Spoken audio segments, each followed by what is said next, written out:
हमारा हिंदू धर्म, हमारा शास्त्र कहता है, हमारे शास्त्र, हमारे वेद डॉक्टर वर्णन करते हैं कि पीपल के पत्ते को अगर एकादशी और द्वादशी के दिन एक तांबे के पात्र में गला कर रख दिया जाए और उस पानी का आचमन 3 बार करा जाए तो जिसकी नाड़ियां चोक भी हो जाती है, डॉक्टर बोले इसका बाईपास करना पड़ेगा, उसको केवल 3 आचमन पानी एकादशी और द्वादशी को पीपल के पत्ते का कराया जाए तो अंदर की नाड़ियां भी खुल जाती हैं। पीपल के पत्ते का इतना प्रमाण हमारे विष्णु पुराण में वर्णन है। पीपल के पत्ते का इतना लेख, जैसे चर्म रोगधारी व्यक्ति होता है ना, जिसकी चमड़ी सफेद पड़ जाती है, तो उसको क्या करना चाहिए? केवल हिंदू धर्म में केवल एक पीपल का वृक्ष है जिसका पराग झड़ता है, और वो रात्रि को लगभग 10 बजे से 12 बजे के भीतर, 9 बजे से 12 बजे के भीतर पीपल के पेड़ के पत्ते का पानी झड़ता है। उसके नीचे एक थाली रख देना चाहिए और उस थाली में पीपल के पेड़ के नीचे रख दो, और उसका पराग जब झड़ जाए वो पानी को बाल्टी में धो लो, और धोने के बाद थाली को उस पानी से 15 दिन, 8 दिन, 20 दिन स्नान करिए। धीरे धीरे चर्म रोग समाप्त हो जाता है, सफेद जो चमड़ी पड़ी वो वापस अपने रंग में आना चालू हो जाता है। शिवलिंग पर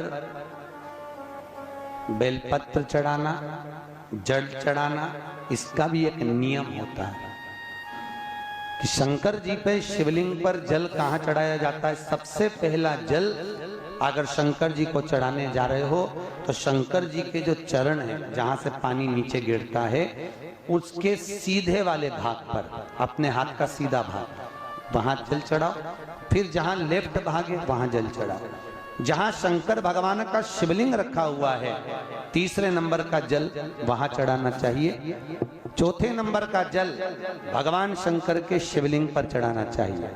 5वें नंबर का जल ऊपर अगर जलाधारी लगी हो तो उसमें चढ़ाओ, नी हो जलाधारी तो भगवान शंकर का जहां नंदी बैठा है, नंदी का एक पांव ऊंचा रहता है, उस पांव के पास में जल चढ़ाना चाहिए। पांव जल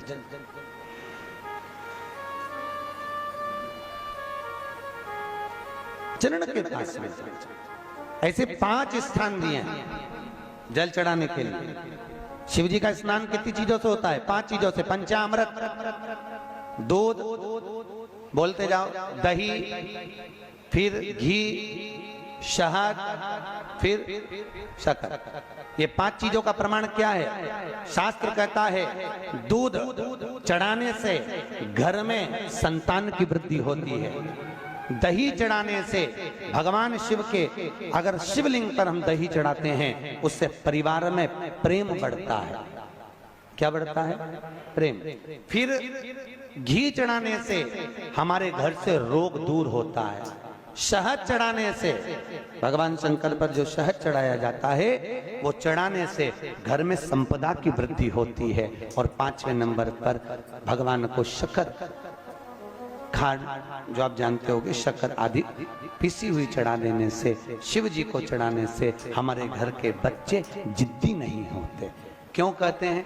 जो बच्चा जिद्दपन करता हो, जो बच्चा जिद्दी रहता हो, तो क्यों कहते हैं कि अवधूतेश्वर महादेव का नाम लो और उसके हाथ में शक्कर की कटोरी देकर शंकर जी पे चढ़वा दो, बच्चा कभी जिद्दपन नहीं करता। अवधूतेश्वर महादेव का नाम लेकर सोमवार की अष्टमी के दिन चढ़ाया जाता है। सोमवार की अष्टमी को अवधूतेश्वर का नाम लेकर। क्यों कहते हैं? जो बच्चा बार बार बीमार पड़ रहा हो, बार बार सर्दी हो रही हो, बार बार बीमार पड़ रहा हो, खांसी चल रही हो, बार बार हॉस्पिटल लेकर भागना पड़ रहा हो बच्चे को, छोटा सा अगर बच्चा है, 8 साल के अंदर बच्चा है और बीमार ज्यादा पड़ रहा है, तो आटे का दिया बनाओ, 4 बत्ती रखो, उसमें तिल्ली का तेल डालो, अवधूतेश्वर महादेव का नाम लेकर बच्चे के ऊपर से 21 बार उतारो और किसी चौराहे पर ले जाकर रख दो। जिंदगी में बच्चा कभी बीमार नहीं पड़ेगा, बच्चा स्वस्थ रहे, आनंद में रहे, स्वस्थ की मूल।